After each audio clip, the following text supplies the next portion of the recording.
Good morning, सुप्रभात, नमस्कार, आदाब दोस्तों। ये है आपका अपना प्रिय डॉक्टर आदि कश्यप मुंबई चंपानुस आपके लिए लेकर आया आपका मनपसंद प्रोग्राम पॉजिटिव कर्मा। आज रविवार का दिन है, परिवार के साथ होंगे और चाय की चुस्कियां भी ले रहे होंगे। आपका ज़्यादा समय नहीं लूँगा। डॉक्टर आदि विशेष कुछ अलग हो जाए। एक विशेष कहानी है जिसका शीर्षक है असीम शांति, और इसको भेजने वाली हमारी बहुत अच्छी दोस्त हैं स्तुति भूषण, दिल्ली में रहती हैं। इस कहानी को मैं सुनाना चाहता हूँ कुछ इस प्रकार। स्तुति, धन्यवाद एक बार फिर से इस कहानी को भेजने के लिए। शुरुआत करता हूँ इस कहानी की कुछ इस प्रकार। दोस्तों, कुछ एहसास होते हैं जिन्हें लिखने का दिल करता है। आजकल समाज में कुछ कुरीतियां ऐसी पनपने लगी हैं जिसे हम सबको सुधारने की आवश्यकता है। ये लघु कथा उन पर ही आधारित है। आप सभी से अनुरोध है कि अपनी राय जरूर दीजिएगा। बहुत सारी त्रुटियां होंगी, इसके लिए मैं क्षमा प्रार्थी हूं। स्तुति कहती है ये। कहानी की शुरुआत इस प्रकार। असीम शांति। महके हर कली कली, भंवरा मंडराए रे देखो, सजनी वसंत ऋतु आए रे, नैनों में सपने सजे, मन मुस्कुराए। झरने की कलकल गीत कोई गाए खेतों में, सरसों पीली धरती को सजाए रे देखो, सजनी वसंत ऋतु आए रे, वसंत ऋतु आए रे। मन में उमंगे जगी होली के रंगों संग, प्यार के रंग में जिया रंगा जाए। उपवन में बैठी पिया तुझे ही निहारूं मैं वसंती, पवन मेरा हृदय जलाए रे देखो, सजनी वसंत ऋतु आए रे देखो, सजनी वसंत ऋतु आए रे देखो। सिन्हा जी वसंत ऋतु में अपनी छत पर सोकर हमेशा ये कविता गुनगुनाते रहते थे। पर आज आसमान पे चांद और तारों को देख रहे थे। ना कुछ गुनगुना पा रहे थे और ना ही नींद आ रही थी। पास में उनकी धर्मपत्नी अर्चना जी का भी यही हाल था। सिन्हा जी का खुद का बनाया मकान था और उन्होंने अपने रिटायरमेंट के सभी पैसे लगाकर एक अपना सुंदर सा आशियाना बनाया था, ताकि बुढ़ापे में पत्नी और बच्चों सहित चैन से जीवन व्यतीत कर सके।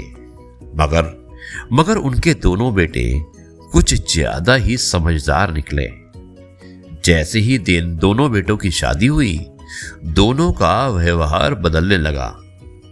दोनों के परिवार बढ़ने लगे और हालात घर के कमरे ही नहीं परंतु हर जगह जैसे बट सा गया हो। तभी पत्नी अर्चना का हाथ गाल पर महसूस हुआ। सोने की कोशिश कीजिए। आज फिर बच्चों ने कुछ अपमानजनक कह दिया क्या? सिन्हा जी बोले, नहीं तो। पर आंसुओं ने अर्चना के हाथ को गीला कर दिया। एक ने छुपाया तो दूसरे ने समझ लिया। अर्चना बोली, सुनो, कई दिन से चारों बेटे बहुएं पता नहीं देर तक चुपचाप क्या बातें करते रहते हैं। कुछ पता है आपको? सिन्हा जी ने कहा कि हूं। ना तो सो जाओ तुम। सुनो अर्चना, मैं हूं, तुम्हें घबराने की कोई जरूरत नहीं। और दो दिन बाद दोपहर में दोनों बेटे सिन्हा जी के पास आए और बोले, पापा आपसे कुछ बात करनी है। सिन्हा जी ने कहा, हाँ कहो बेटा, कहो अपनी बातें। बड़े बेटे ने कहा कि पापा, हम लोग काफी दिनों से सोच विचार के बाद फैसला किया है कि क्यों ना ये मकान बेच दें। अब छोटा बेटा बोला, पापा हमारे भी अब बच्चे बड़े हो रहे हैं और घर पुराना भी हो गया है। अच्छा होगा कि इसे बेचकर हम दोनों भाई रकम बांटकर कुछ लोन और कुछ पैसों को अरेंजमेंट करके अपने अपने लिए फ्लैट ले लें। सिन्हा जी और अर्चना जी एकदम चुप होकर दोनों बेटों को देखने लगे और बेटे और बहुओं ने भी एक दूसरे को देखा। तब बड़ी बहू जो बड़े और अमीर घर से आई थी, उसने बात आगे बढ़ाई।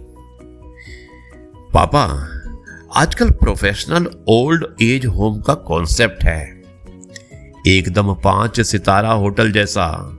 वहां बहुत ही अच्छे कमरे और सहूलियतें मिलती हैं, बस हर महीने कुछ किराया देना होता है। हम लोग ऐसा करेंगे कि आपके 4-5 साल के लिए पैसे जमा करा देंगे। मकान बेचने से जो पैसे मिलेंगे और कभी कुछ आप लोगों को चाहिए, अगर चाहिए भी होगा तो हमसे मांग लेना, आखिर हम आपके ही तो बच्चे हैं। सिन्हा जी और रचना जी ने बच्चों के चेहरों को देखा जो बता रहे थे सबकी यही इच्छा है, फिर भी दोनों खामोश रहे। इस बीच छोटा लड़का बोला, भाभी ठीक ही कह रही हैं पापा, हमारे परिवार के ही खर्चे बहुत ज्यादा हो गए हैं और बच्चों की पढ़ाई, शादी वगैरह वगैरह पर भी खर्चे होंगे। पैसा अभी से जमा करने शुरू करेंगे तभी कुछ बना पाएंगे। सिन्हा जी ने अर्चना जी को बहुत देर तक देखा। वो भी उनको देख रही थी और उनके चेहरे पर वही जिंदगी साथ गुजारने के भाव थे जब फेरे ले रहे थे। चेहरे पर अब भी वही समर्पण के भाव थे जब पहली बार सिन्हा जी ने उनकी मांग भरी थी।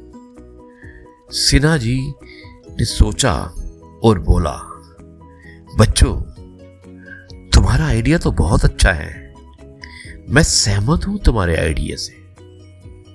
अब चारों बेटे और बहुओं ने विजयी मुस्कान ली और अपनी सफल चाल पर एक दूसरे को देखा और मन ही मन खुश हो गए। सिन्हा जी ने आगे कहा, मुझे 5 सितारा ओल्ड एज होम का कॉन्सेप्ट बहुत बढ़िया लगा। सोच रहा हूं अर्चना के गहने बेचकर कुछ रकम लगाकर इसी घर में खोल लूं, आमदनी भी होगी और हमारे जैसे बूढ़ों को सहारा भी मिलेगा।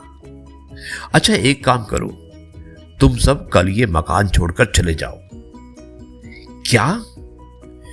चारों एक साथ बोले। हां, सही सुना, ये घर मेरी और रचना की मेहनत से बना है और ये घर हमारा है, तुम लोगों का नहीं। और हां, अपनी स्वेच्छा से मैं इसमें एक आश्रम खोल रहा हूं, हमारे जैसे बूढ़ों के लिए जिनकी औलाद तुम्हारे जैसी निकम्मी होती है। मैंने पहले से ही वसीयत बनवा ली थी, जानता था कि तुम्हारी नजर इस घर पर है। तुम्हारे बर्ताव और बदले हुए रुख से जान गया था, मगर एक उम्मीद थी शायद तुम लोग सुधर जाओ। मगर जो बच्चे इस घर को बेचने के बाद भी अपने माँ बाप को ओल्ड एज होम में अकेले मरने को छोड़ने पर आमदा हो, वो इस लायक नहीं कि हमारे इस पवित्र घर में रहे। वकील द्वारा नोटिस भी तुम्हें जल्द ही मिल जाएगा और कल तक तुम्हें यह घर खाली करना होगा, समझे? अब चारों बेटे बहुए शर्मिंदगी से सिर झुकाए खड़े थे और उस रात सिन्हा जी और अर्चना जी रात को हाथ में हाथ डाले चांद की रोशनी में गहरी नींद में सोए और दोनों के चेहरे पर पहली बार असीम शांति थी। दोस्तों, ये थी कहानी असीम शांति। मुझे उम्मीद है कि आपको पसंद आई होगी। स्तुति भूषण, एक बार फिर से धन्यवाद इतनी अच्छी मार्मिक पारिवारिक इमोशनल कहानी को भेजने के लिए। अब मैं इस कार्यक्रम को यहीं पर समाप्त करता हूं और कल आपसे एक बार फिर मुलाकात करूंगा भुवनेश्वर से। तब तक के लिए आपसे कहता हूं जय गुरु जी, शुक्राना गुरु जी।